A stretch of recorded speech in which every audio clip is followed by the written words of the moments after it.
politically motivated investigation. Is that correct? That's correct. And another key finding was that the FBI committed several errors in his applications and in their applications to surveil Carter Page. Or maybe more than several. And as the FBI Director Wray himself has acknowledged, your investigation found serious FBI misconduct that needs to be addressed, and Director Wray also said that the FBI fully accepts your investigation's findings. Is That's that correct? On the other hand, Attorney General Barr has been highly critical of your findings. During the final stages of your investigation, he even embarked on his own personal investigation by meeting with foreign leaders in foreign lands, apparently in search of evidence that contradicts the fact that Russia interfered in the 2016 United States presidential election to benefit Trump. Clearly, Barr's investigation, which was launched to do the bidding of President Trump, has two objectives. One, to undermine the integrity of our intelligence community. The goal, to cast doubt on the finding that Russia interfered in the 2016 election in order to benefit the Trump campaign. And two, to intimidate the men and women of our intelligence community by suggesting that our national security professionals will face serious consequences if they investigate wrongdoing on the part of this president or his operatives. So, General Horowitz, I appreciate your extensive work and the work that your office has devoted to this investigation. But in addition, you have the power and the duty to investigate misconduct committed by the Attorney General of the United States, who is doing the bidding of the President to undermine our intelligence community. And I trust you take that duty seriously. I do, and I'd just like to add that under the law, under the Inspector General Act, it carves out from my authority the ability to look at misconduct by department lawyers from the line lawyer all the way to the top and the Attorney General. But history has also shown us that the Inspector General can participate in an investigation of the Attorney General, and that in fact happened with General Gonzalez. Do you recall that? That happened, and it's worth noting, that happened after the Attorney General said our office was not going to get the case, that it was going to go to the Office of Professional Responsibility, and the choice for our office was whether to join that investigation or not. But that wasn't initiated through us. So that's the important point. The law has to change, Senator, and it should change. So are you recommending the law? Absolutely. If I propose legislation that would change the law, would you support that? Yeah, absolutely. In fact, there's legislation. Senator Lee has sponsored, several members have co-sponsored. The House has passed this unanimously. And you would support it? Absolutely, 100%. So it was recently reported that the president's personal attorney, Rudy Giuliani, asked Ukrainians to help search for dirt of the political rivals of the president. In exchange for the help, Giuliani offered to help fix criminal cases against them at DOJ. Giuliani and his associates, two of whom have been indicted and are now in federal custody, allegedly reached out to a Ukrainian energy tycoon who faced legal problems in America. In exchange for helping find dirt on the president's political rivals, Giuliani's associates reportedly connected the Ukrainian with lawyers who could get a top-level meeting at the United States Department of Justice. In essence, Giuliani's scheme was an attempt to trade get-out-of-jail-free cards for political favors. As part of Giuliani's plan, Attorney General Barr met with the Ukrainians' lawyers, who asked that the Department of Justice withdraw evidence in the tycoon's bribery prosecution. Earlier today, you said you are not investigating matters related to ongoing Ukraine issues. Does that mean that you have decided not to investigate these incidents? No. As I think mentioned in a recent letter, and I've been in touch with fellow IGs who've been asked by members to look at those issues. We've been in communication with each other. I think as Mr. Fine, the Defense Department IG, wrote to several members of Congress, he was foregoing at the time undertaking any work while the House investigation proceeded and any matters here in the Senate. And as I mentioned, we will look accordingly at any action that we have the jurisdiction to review. Getting back to the earlier Section 80 discussion, no other IG has that limitation, by the way. So they can investigate their secretary, deputy secretary, administrator, whomever. I just point that out because that's important to keep in mind as we get requests. And why are we different than the State Department IG, the EPA IG, Couldn't the other agree with you more. IGs. Couldn't And agree that's with you the more. issue. Do you agree that if true, Giuliani's scheme is alarming?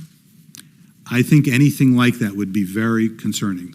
And Mr. Giuliani recently returned to Ukraine in search of dirt on the president's political rivals, apparently in order to cook up a dossier of his own. Yesterday, he told reporters that President Trump asked him to brief the Justice Department and Senate Republicans on what, if anything, he finds. Do you and are you concerned that the Justice Department would coordinate with the president's personal lawyer on a scheme clearly designed to benefit the president's political campaign?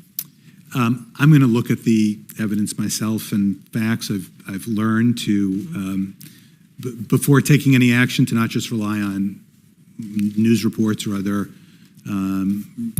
allegations, but to actually spend the time to look at them. So I'd ask to take a look at that, and again, happy to come in and meet with you and talk with you. Please do. I'd appreciate that. Is it appropriate for the Attorney General or anyone at the Department of Justice to take actions that are solely designed to benefit the president politically? I think that would create questions about on various rules at the department and practices at the department. During Attorney General Barr's last appearance before this committee, I asked him, has the president or anyone at the White House ever suggested that you open an investigation of anyone? Mm-hmm. After pondering the word suggest, the Attorney General declined to answer. The Attorney General's non-response suggested to many that he has opened politically motivated investigations. Indeed, we know that during a call with the president of Ukraine, President Trump said that Attorney General Barr would follow up regarding the quote-unquote favor that the president demanded. Did the Attorney General or anyone at Justice follow up with the president's call? I don't know the answer to that question. And Does again, anyone in your office know the answer to that question? I don't believe anybody in my office would know it. And frankly, again, it gets to the question of a decision by the Attorney General whether to open an investigation or not, which in most instances, I won't foreclose it completely, but in most instances would fall squarely within the prohibition on my jurisdiction. President Trump's phone conversation was an apparent effort to solicit foreign interference in the 2020 election. And the call involved officials at multiple agencies, including the Department of Justice, the State Department, the Office of Management and Budget, and others. Are you working with the inspectors general of these various agencies on that issue? As I mentioned, allegations that come in, we'll talk with our fellow IGs. On that specific one, are you working with other IGs? We're not. I don't have any ongoing work at this point. Again, I'm not sure what if I'd have a statutory authority to look at actions by lawyers at the department related to misconduct. Have you been approached by any other IGs to work with them on an investigation that related to that phone call? I'll say we've had discussions generally. I don't know whether other IGs at this point have or do not have ongoing investigations. You've had conversations generally about this phone call? About generally Ukraine-related matters and discussions generally.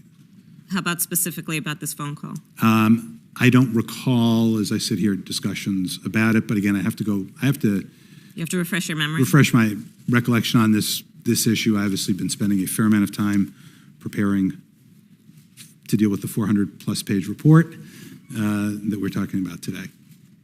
Involving Ukraine? Yeah. No, I'm sorry. Right. Yeah. Okay. The American system of justice was founded on the principle of equal justice under the law, and that principle obviously means that there cannot be one system of justice for one group of people and a different system of justice for others. And I have spent my career fighting for equal justice, and I'll tell you that everybody in a Department of Justice obviously has a duty to make sure that people get a fair shot.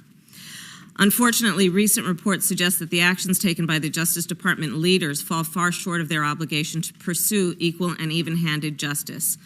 For example, in 2011, the Department of Justice Office of Legal Counsel issued an opinion that paved the way for states to legalize online gambling. This opinion was opposed by Sheldon Adelson, who's a major donor who spent millions of dollars to support President Trump. And his lobbyist also sent a memo to top DOJ officials asking that the opinion be reversed. And of course, then the OLC reversed the 2011 opinion in January of 2019. Has your office investigated whether political considerations motivated the Department of Justice's abrupt reversal of online gambling? I'm fairly confident that we would be barred from doing that by the statutory prohibition. I don't think we would have legal authority to look at why the Office of Legal Counsel made a decision one way or the other unless there was a criminal allegation connected to it. My time is up. Thank you. Okay, thanks. Senator Crapo.